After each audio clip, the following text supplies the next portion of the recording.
Ma prochaine invitée, elle est, je vais le dire exactement comme c'est écrit parce que c'est long, la ministre déléguée au développement économique régional, ministre responsable des régions de Chaudière-Appalaches, du Bas-Saint-Laurent et de la Gaspésie et des Îles-de-Madeleine, mais aussi, c'est la députée de Côte-du-Sud, Marie-Ève Proulx. Bonjour. Bonjour. Comment allez-vous? Je vais très bien.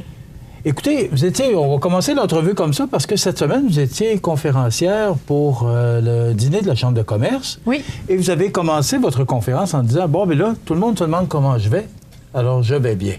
Oui. Je suis content de l'entendre. Oui. Comment vous trouvez ça? Je trouve que, dans le fond, c'est sûr qu'il faut organiser son temps. Ça, là-dessus, il n'y a aucun doute. C'est beaucoup de choses dans une journée. Puis il y a aussi les enfants que je tiens à voir. Hein. Bon, vous êtes mère de 3 enfants. Quand même maman de 3 enfants. Fait que donc, de concilier tout ça, je trouve ça plus facile que j'aurais pu imaginer. Donc, je suis contente, puis ça va bien. Ça fait 2 semaines maintenant qu'on a recommencé à siéger à l'Assemblée nationale. Donc, c'est tout un nouvel apprentissage aussi là, d'organiser l'horaire. Mais quand on aime ce qu'on fait, ça va bien, puis on est heureux. Permettez-moi, parce que vous êtes ministre délégué, puis là, ça va jusqu'aux îles de la Madeleine. Vous savez, je veux dire, l'autre jour, je vous voyais en compagnie du premier ministre, pour une conférence de presse du premier ministre. Ça fait des bonnes journées. Et là, Québec a une journée, puis vous ne pouvez pas être aux îles de la Madeleine le lendemain. Ça se fait, là, en avion, mais ce que je veux dire par là, c'est que ça vous fait quand même un grand territoire à couvrir. Oui, puis ça fait un grand territoire. Puis en fait, là, je travaille, moi, pour l'ensemble du Québec en travaillant comme ministre délégué au développement économique régional. Ce sont les 17 régions avec qui je collabore. Donc, c'est sûr que je suis souvent sur la route. Ça, il n'y a aucun doute. Mon ministère me commande ça. Mais en même temps, avec l'équipe que j'ai, les gens qui sont autour de moi, on arrive à bien concilier. Puis ils me respectent aussi. Là. Je veux pas tomber en épuisement dans 3 mois. Fait que j'ai du temps pour moi, j'ai du temps pour ma famille. Puis ça reste important pour moi aussi de faire des activités sportives puis d'avoir du temps avec mes proches. Bon. Vous êtes principalement occupé par les régions et ça vous captive beaucoup. Lors de votre conférence, lors du dîner auquel j'ai assisté, vous avez parlé et vous aviez des images à montrer. L'essor économique des régions de priorité. L'économie est l'une des 3 grandes priorités du gouvernement. Oui. Rendre les régions plus prospères. Le soutien aux régions. Vous y croyez, les régions? Oui, j'y crois énormément. Ce qu'on a pu constater dans les dernières années, c'est qu'il y a eu beaucoup de coupures dans les régions. C'est important d'investir au niveau des régions pour occuper notre territoire. Hein. Le Québec ne se résume pas à Québec et Montréal. Puis pour ça, il faut investir, il faut travailler avec l'ensemble des acteurs partout sur le territoire. Puis moi, c'est vraiment quelque chose qui me passionne. Je crois au Québec. Puis pour ça, on ne peut pas juste investir dans 2 villes. T'sais, sinon, c'est assez grand le Québec, il faut investir partout. Puis je crois qu'il y a tellement de dynamisme, de créativité, d'innovation partout au Québec que ça vaut la peine d'avoir des communautés un peu partout. Puis c'est dans cette optique-là que je le vois. Là. Et quand vous parlez des régions, c'est une priorité, mais c'est quoi les priorités pour les régions? Les priorités pour les régions, nous, comme gouvernement, notre priorité, c'est vraiment l'éducation. Je l'ai dit aussi, la santé, mais pour ça, ça prend vraiment une économie prospère pour qu'on puisse maintenir une éducation de qualité pour nos enfants, puis aussi un système de santé pour toute la population, particulièrement pour les aînés qui prennent de plus en plus de place dans notre société. Donc, on travaille fort en économie à trouver des investisseurs privés, à accompagner nos entreprises, nos nombreuses entreprises partout sur le territoire, à faire davantage d'exportation, à s'internationaliser, à prendre la place. Je l'ai mentionné pendant la conférence, en ce moment, le Québec reçoit 13 milliards de dollars en péréquation du gouvernement du Canada. Ça fait en sorte qu'on est vraiment dans les provinces les plus pauvres. Mais nous, ce qu'on prétend, c'est de pouvoir augmenter notre richesse collective pour se positionner dans les premiers. Fait que c'est pour ça qu'on va investir beaucoup en économie pour soutenir nos entrepreneurs, nos entreprises, favoriser aussi le transfert des entreprises de génération en génération. Ça a été intéressant pendant la conférence. Il y a des entrepreneurs qui sont venus nous dire il y a des mesures qui nous contraignent à transférer dans une famille. Paris qui l'a mentionné, de Paper Aluminium. Exactement. Puis ça, pour moi, c'est très préoccupant. C'est des commentaires constructifs nous permettent de travailler au niveau du gouvernement pour changer ces affaires qui peuvent des fois pas avoir de bon sens pour des familles comme ça, en affaires. Donc, c'est des choses qu'on va regarder. J'étais contente qu'on puisse recevoir ces commentaires-là pendant la conférence. Puis ça nous permet d'évoluer comme gouvernement pour donner un meilleur service à la population.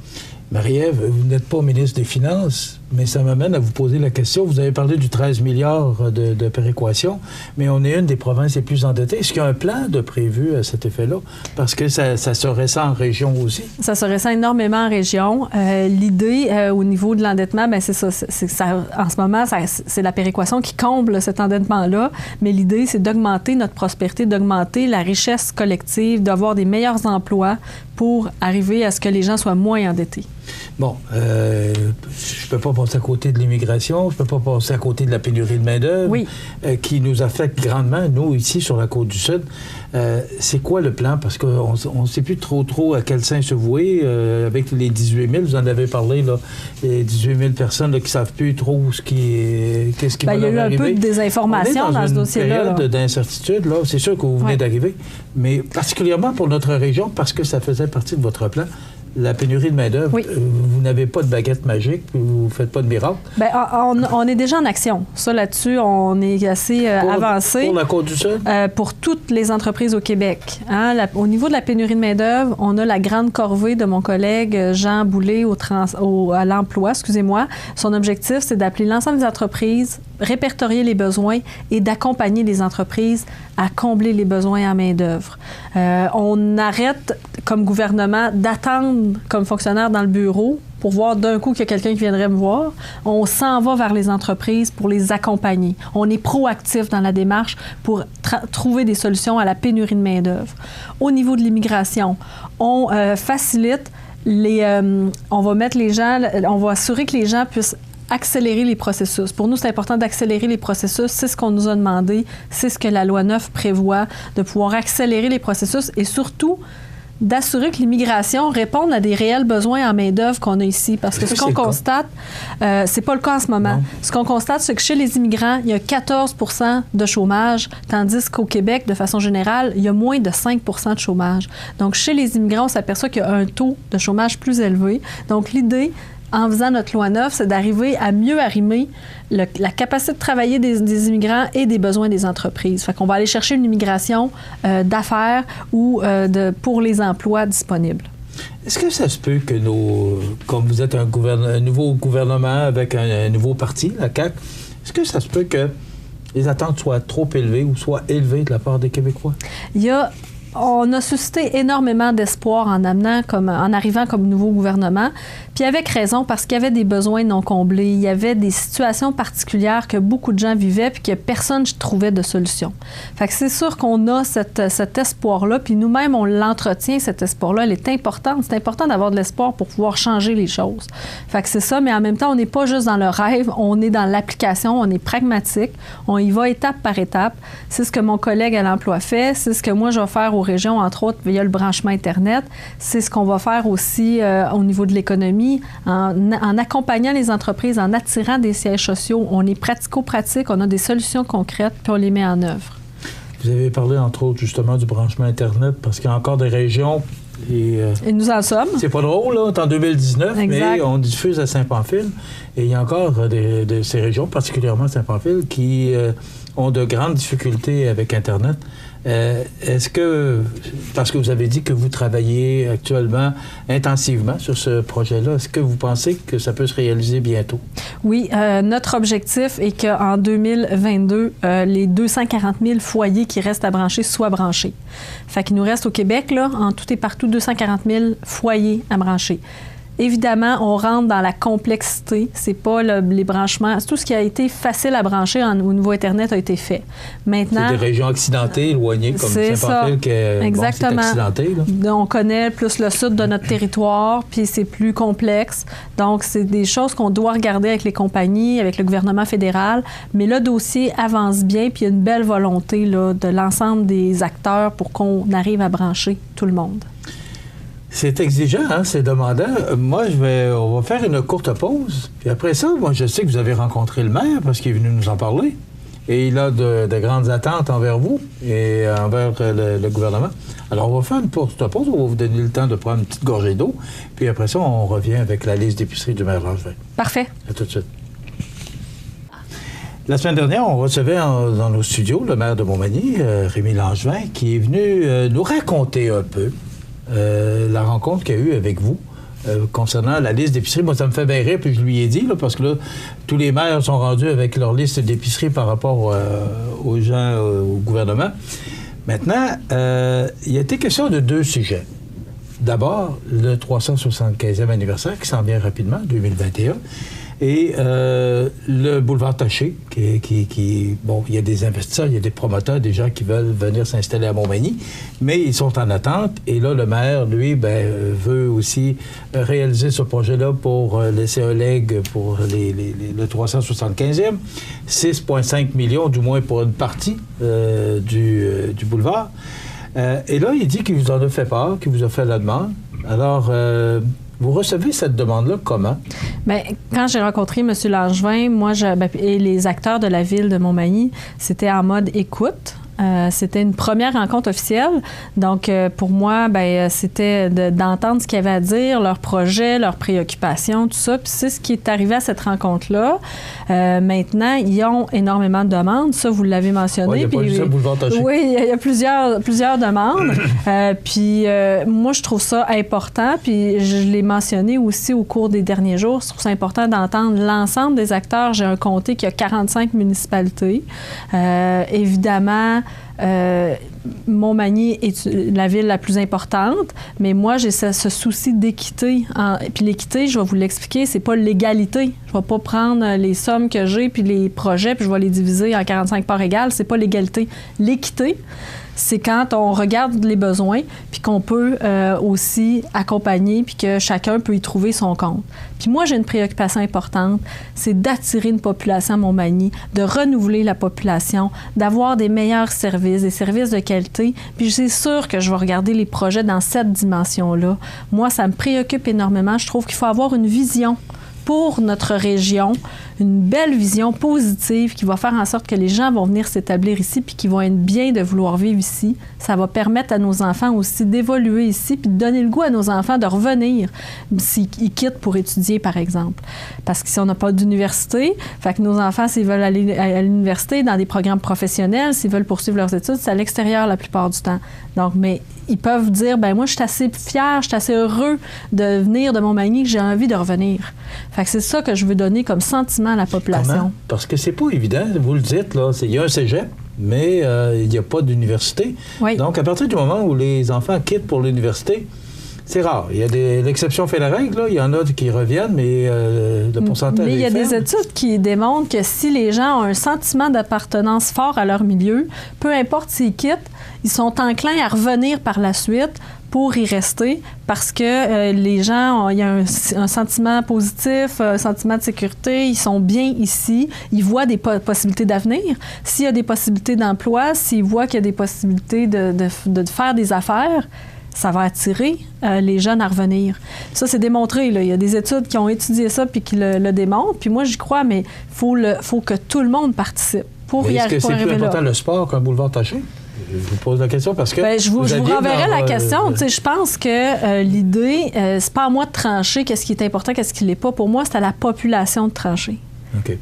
C'est important de dire ça, sauf qu'il y a des minimums vitaux qui vont attirer. Il y a des choses qui vont attirer la population plus que d'autres. Mais je me sens bien mal aujourd'hui dire voici, ça va être ça, ça va être ça, ça va être ça. C'est pas à moi de trancher ça, mais il y a un effort collectif à faire.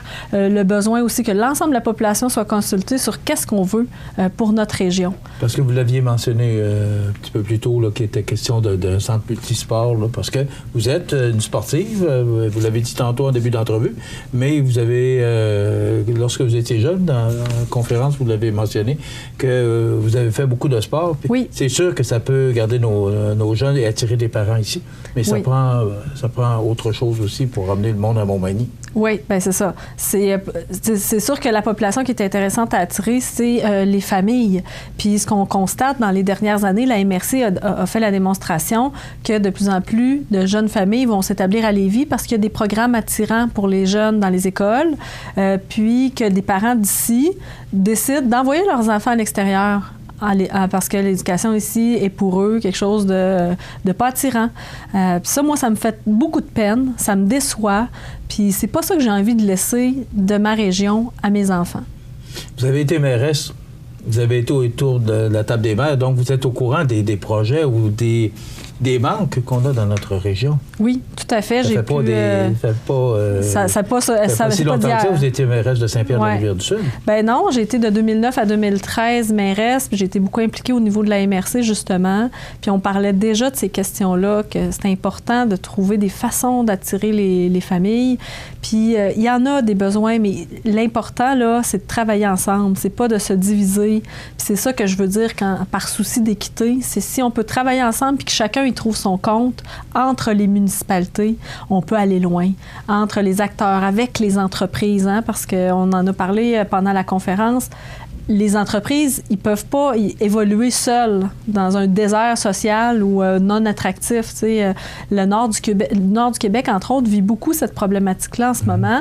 Il y a des mines là-bas, puis les employés habitent à Montréal, puis ils font un fly-in, fly-out, c'est-à-dire prendre l'avion pour y aller, puis ils reviennent au bout de quelques jours, puis ils n'habitent pas là-bas. Fait que l'économie est en train de s'écrouler là-bas. Fait que si ça serait vraiment le fun, ça n'arrive pas ici. Là.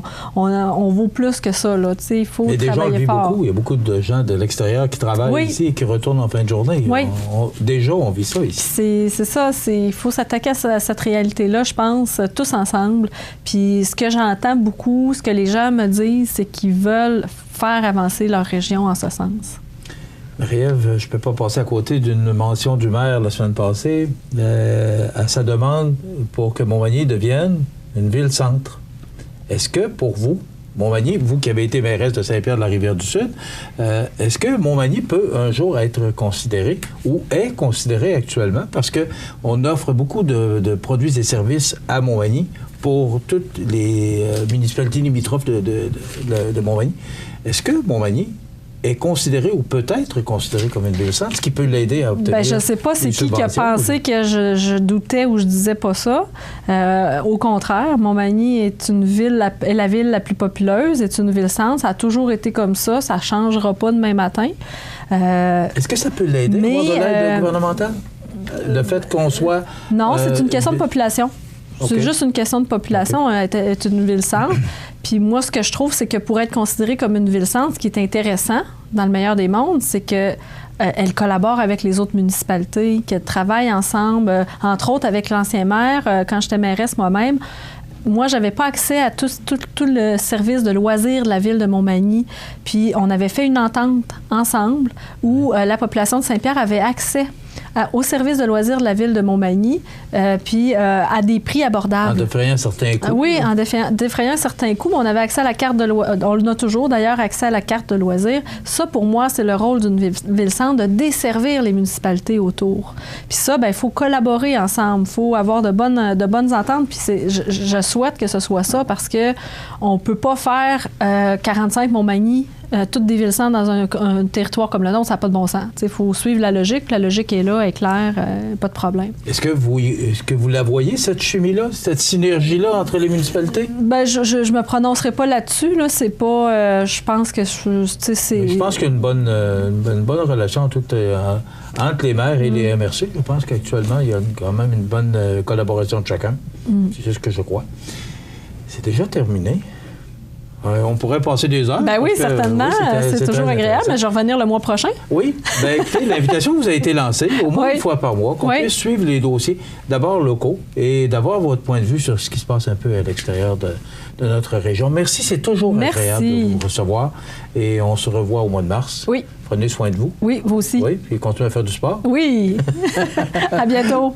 Voilà. Alors, Marie-Ève Proulx, qui est ministre déléguée au développement économique régional, il faut le lire, hein? Ministre responsable des régions de Chaudière-Appalaches, du Bas-Saint-Laurent, de la Gaspésie, des Îles-de-la-Madeleine, et aussi, et c'est très important, surtout, c'est ça qui est le plus important, député de Côte-du-Sud. Merci beaucoup. Merci. À la prochaine. Voilà, ça complète.